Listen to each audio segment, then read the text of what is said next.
하나님 앞에 서도신경으로 우리의 신앙을 고백하겠습니다. 나는 전능하신 아버지 하나님 천지의 창조주를 믿습니다. 나는 그의 유일하신 아들 우리 주 예수 그리스도를 믿습니다. 그는 성령으로 잉태되어 동정녀 마리아에게서 나시고 본디오 빌라도에게 고난을 받아 십자가에 못 박혀 죽으시고 장사된 지 사흘 만에 죽은 자 가운데서 다시 살아나셨으며 하늘에 오르시어 전능하신 아버지 하나님 우편에 앉아 계시다가 거기로부터 살아있는 자와 죽은 자를 심판하러 오십니다. 나는 성령을 믿으며 거룩한 공교회와 성도의 교제와 죄를 용서받는 것과 몸의 부활과 영생을 믿습니다. 아멘. 찬송가 200장 달고 오묘한 그 말씀 함께 찬송하겠습니다. 찬송가 200장입니다.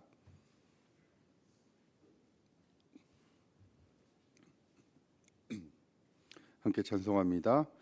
달고 묘한 그 말씀 생명의 말씀은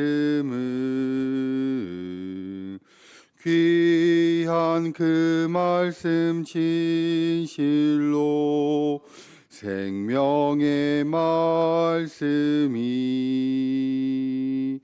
나의 길과 믿음 밝히 보여주니 아름답고 귀한 말씀 생명샘이로다.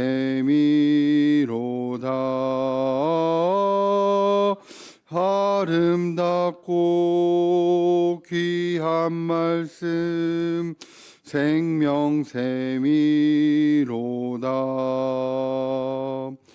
귀한 주님의 말씀은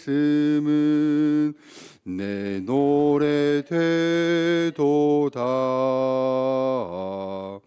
모든 사람을 살리는 생명의 말씀을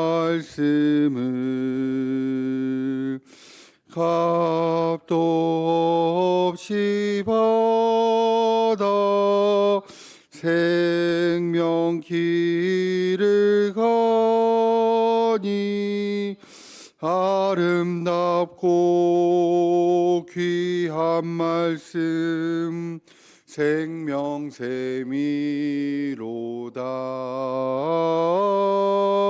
아름답고 귀한 말씀 생명샘이로다.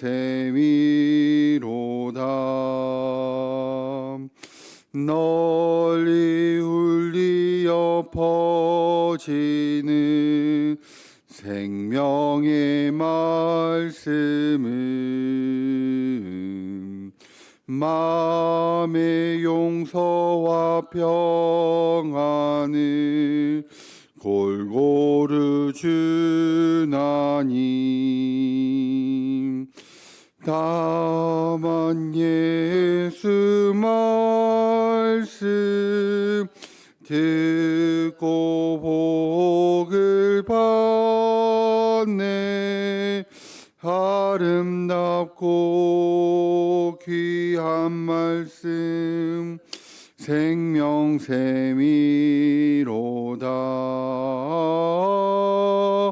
아름답고 귀한 말씀 생명샘이로다.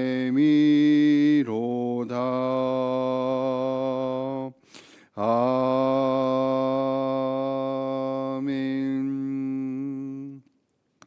이 새벽 하나님께서 우리에게 주신 말씀은 예레미야 32장 1절에서 15절 말씀입니다. 예레미야 32장 1절부터 15절까지의 말씀입니다. 주신 말씀을 저 여러분이 한 절씩 교독하겠습니다. 유다의 시드기야 왕 열째 해 곧 느부갓네살 18째 해에 여호와의 말씀이 예레미야에게 임하니라.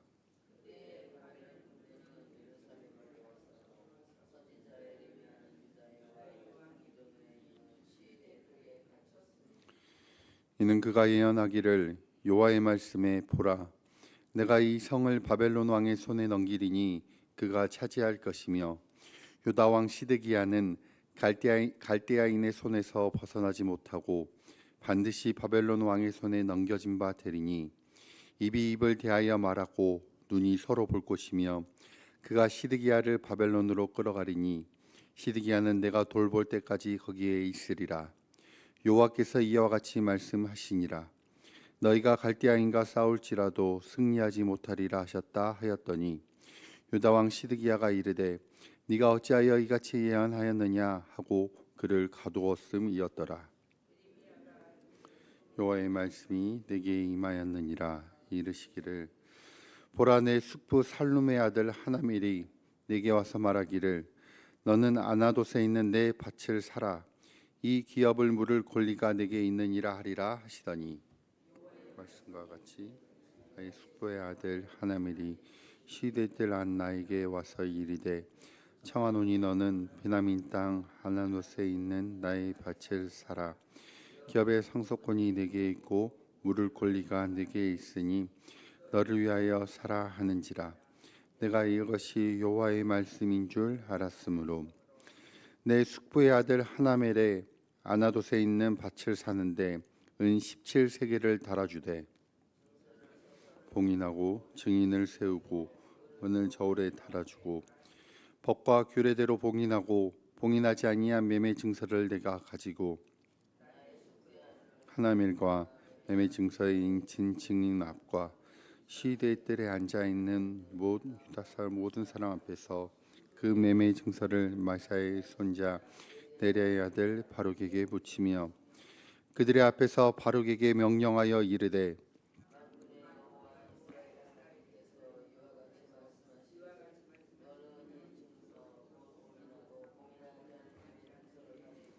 독에 담아 오랫동안 같이 읽겠습니다. 만군의 여호와 이스라엘의 하나님께서 이와 같이 말씀하시니라. 사람이 이 땅에서 집과 밭과 포도원을 다시 사게 되리라 하셨다 하니라. 아멘. 에레미야서 굉장히 양도 많고 또 내용도 방대하지만은 이 에레미야서가 전하는 주제는 두 가지입니다.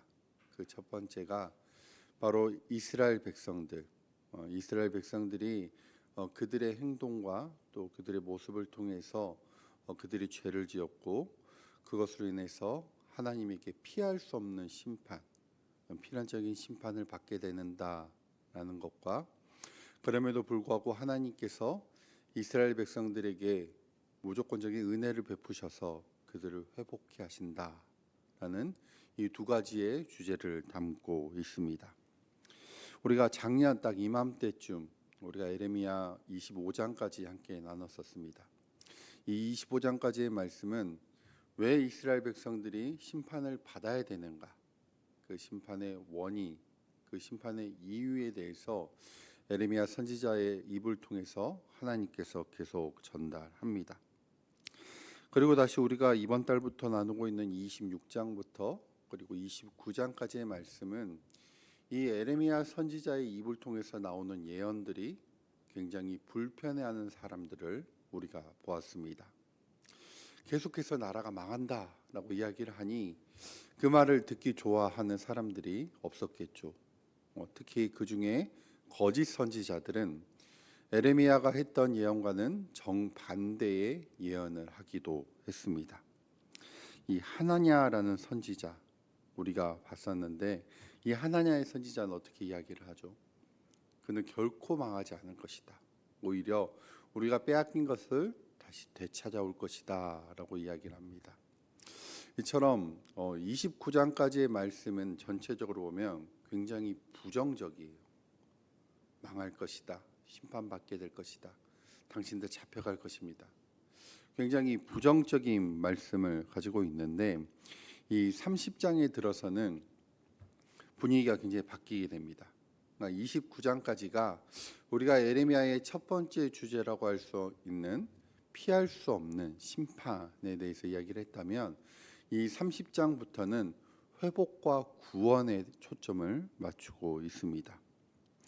그래서 우리가 어제 나눴던 말씀에서는 하나님께서 내가 이스라엘의 집과 유다 집에게 새로운 언약을 맺겠다라고 이야기를 해요. 새 언약. 에레미야서 전에 성경의 말씀을 보면 네 가지의 언약이 등장합니다. 그 첫 번째가 노아의 언약이고, 아브라함의 언약, 모세의 언약, 그리고 마지막으로 다윗의 언약.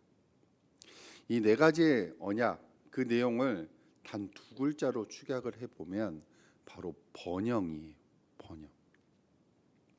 노아의 언약에서는 다시는 내가 물로 심판하지 아니할 것이다 라고 말씀하시면서 너희 자녀들의 안심하라 라고 이야기를 하시고, 그리고 나서 아브라함과의 언약에서는 내가 너로 인해서 큰 민족을 이루게 하겠다. 그리고 모세와는 율법을 지키면 복을 받고 율법을 지키지 않으면 저주받을 것이다. 마지막으로 다윗의 언약은 다윗의 후손들로부터 계속해서 왕들이 날 것이다 라고 이야기를 합니다. 네 가지의 그 언약을 딱 요약을 해보면 번영인 거죠. 자신 후손과 그 민족의 번영에 대한 약속을 하나님께서 하셨습니다. 그런데 어제 말씀에서 나온 그 새 언약, 이전에 하나님께서 하셨던 그 약속들, 그 어느 누군가의 개인과의 약속이었습니다. 그 개인의 후손과 그리고 그 민족의 번영을 담고 있는 언약이었죠. 그런데 어제 말씀에서는 그의 후손들을 축복하는 보통의 해왔던 그러한 언약이 아니라 완전 새로운 언약을 하실 것이다 라고 말씀하십니다. 이것은 하나님과 이스라엘 백성들의 새로운 관계를 의미해요. 기존에 있었던 관계가 아니라 완전히 다른 관계가 맺게 된다라는 것이죠. 이전의 언약에서는 율법을 중심으로 한 내용이었다면 이 새로운 언약에 들어가는 것은 하나님의 은혜와 그리고 자비가 들어가게 됩니다. 이전의 언약과 달리 십계명처럼 돌판에 새기는 것이 아니라 사람들의 마음에 새긴다라고 말씀하셨어요. 그러니까 율법이 어떤 외적으로 우리가 지켜야 되는 그 규율이 아니라 내적인 변화와 그리고 마음의 순종을 하나님께서 원하시는 것이죠. 그리고 이 새 언약의 중요한 특징이 있습니다. 그것이 뭐냐면 바로 죄의 용서예요. 용서. 하나님께서 이스라엘 백성들을 향한 용서.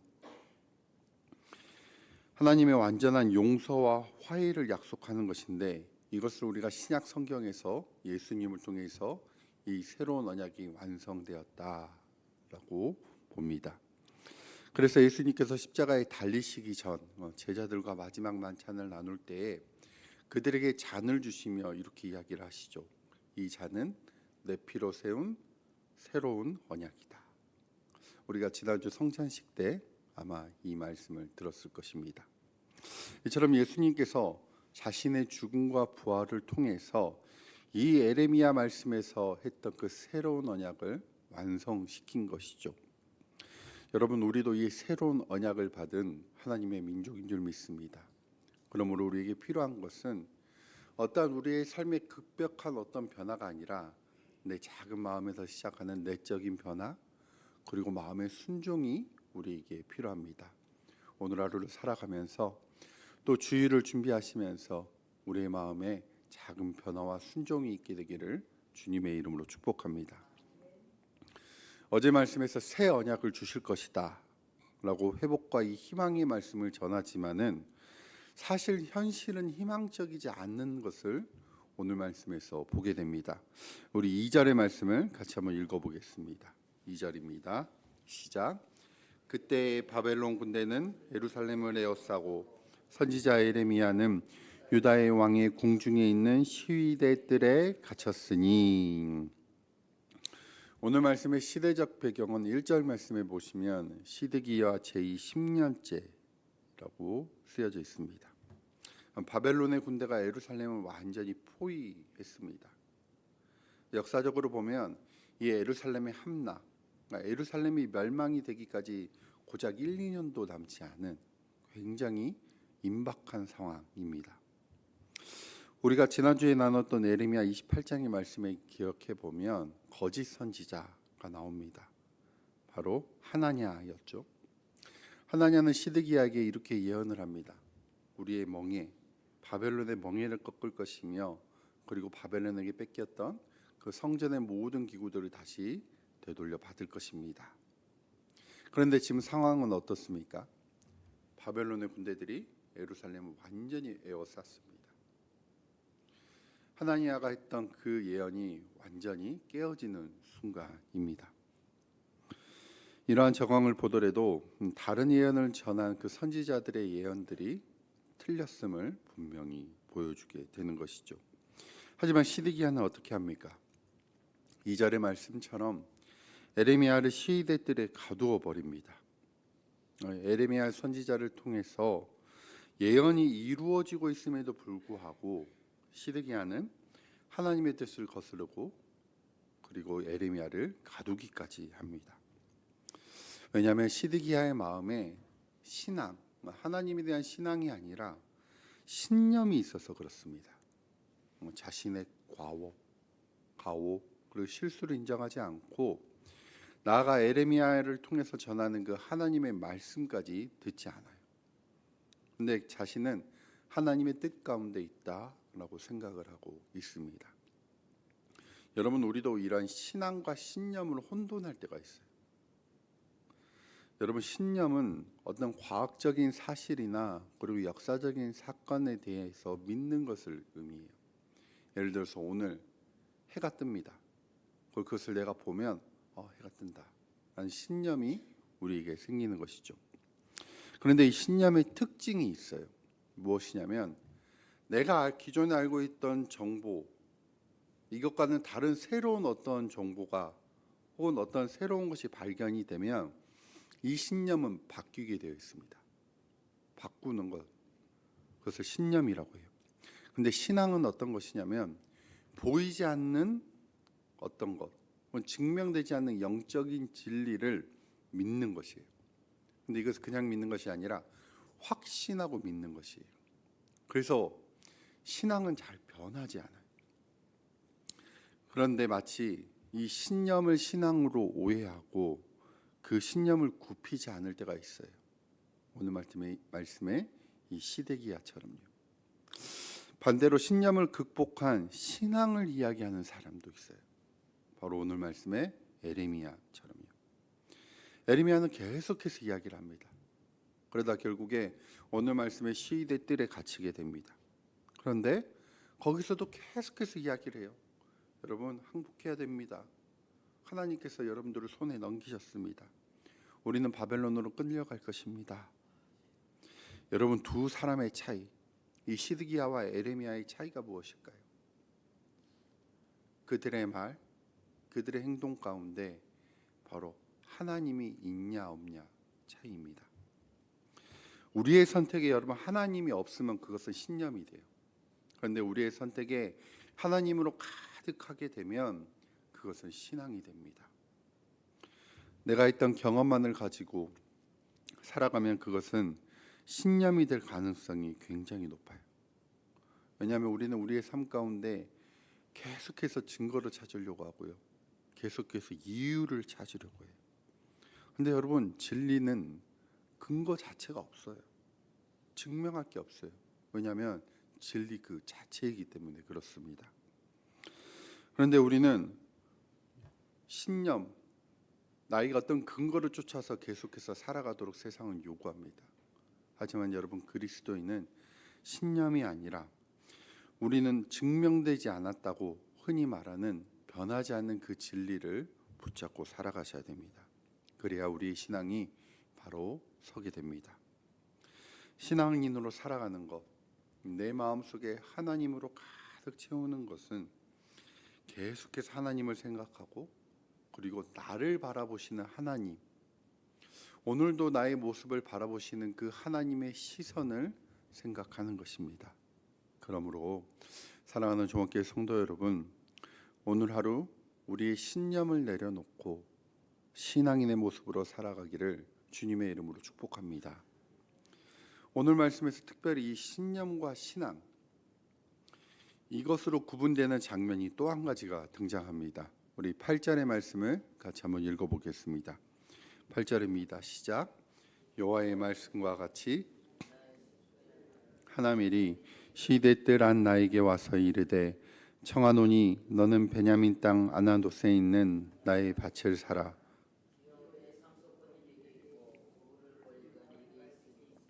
너를 위하여 사라 하는지라. 내가 이것이 여호와의 말씀인 줄 알았으므로. 하나님께서 에레미야에게 너 숙부의 아들인 하나멜, 그러니까 사촌이죠. 사촌이 하나멜이 와서 그 자기가 가지고 있던 땅을 너에게 사라고 할 거야라고 알려주십니다.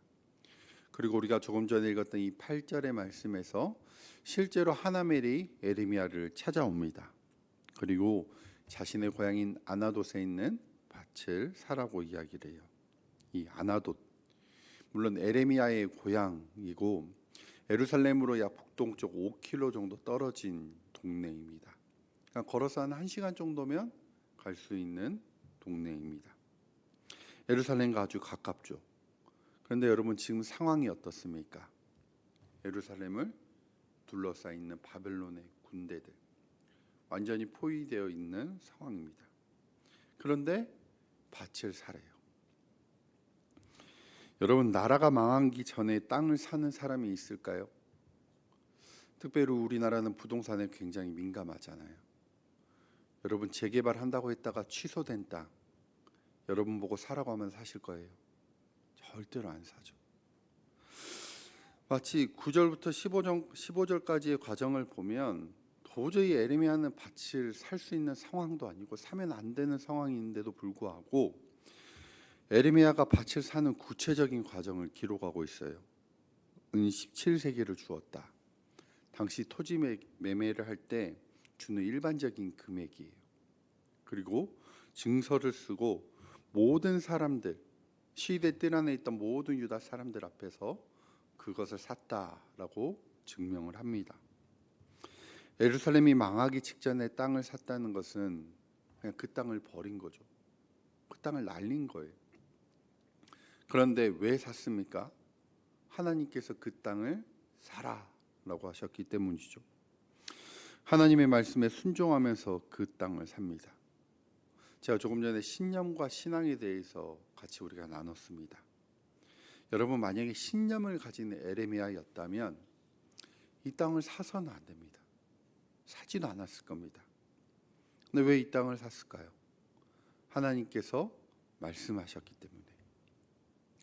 에레미야의 눈에 보이는 인간적인 판단이나 근거가 아니라 하나님의 말씀대로 살아가는 그 에레미야의 모습이 바로 신념과 신앙이 어떤 차이인가를 분명히 보여주고 있습니다. 저 여러분이 이러한 신앙이 가지게 되기를 주님의 이름으로 축복합니다. 8절 말씀에 보면 하나멜이 에레미야에게 찾아서 이렇게 이야기를 해요. 기업의 상속권이 너에게 있다.